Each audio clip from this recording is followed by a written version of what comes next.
Hello everyone. Today we'll be discussing what EPSP and IPSPs are. This topic is related to action potential, so if you don't know what an action potential is, click the link, go to our channel and watch the video on that because we've already explained that. And EPSPs and IPSPs basically are concepts on how an action potential occurs and how this action potential is transmitted from one neuron to another, and whether this has an excitatory effect or if it has an inhibitory effect. So let's just start with the excitatory effect. EPSP stands for excitatory postsynaptic potential, and this occurs when an action potential is carried out through a neuron and neurotransmitters are released into the synapse and bind to the postsynaptic membrane. And for example, this image, there's glutamate, which binds to acetylcholine receptors on the postsynaptic membrane. When this occurs, sodium and potassium channels open up and allow a rapid influx of potassium and sodium. This is, I think, already explained in the action potential video. But this this depolarization of the neuron causes an action potential, which will be explained in just a short bit.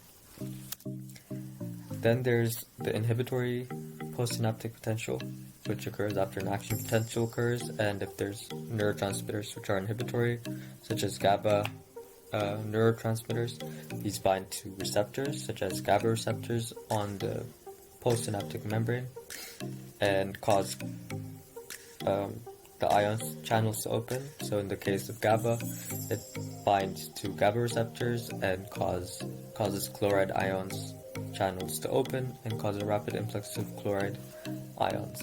And this causes a highly negative charge to occur within the membrane compared to the side of the synapse, and basically, which means that it's getting hyperpolarized.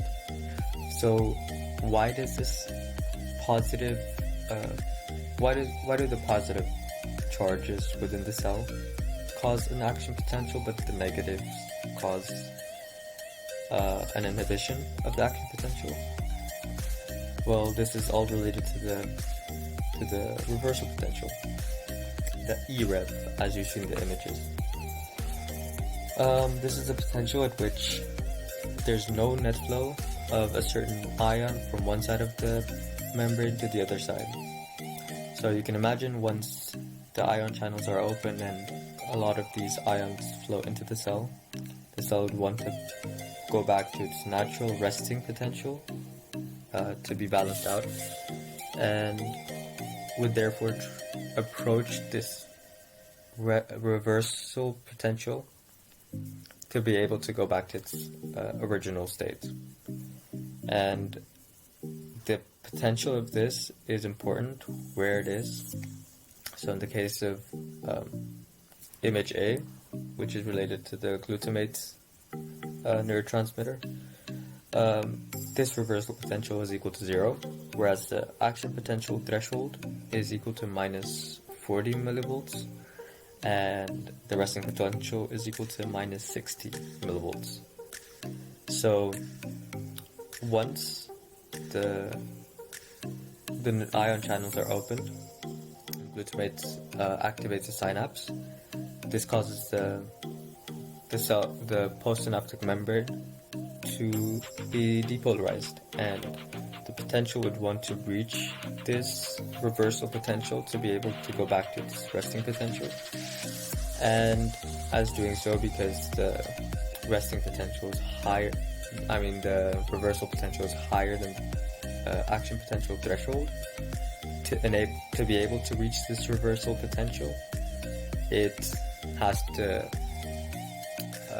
it surpasses this action potential threshold, and therefore the action potential is carried out. Just as simple as that. and therefore if you look at image B, the reversal potential is less than the resting potential and also less than the action potential threshold. And it's at minus 70 millivolts. So when GABA neurotransmitters are activated activate the receptors on the postsynaptic membrane,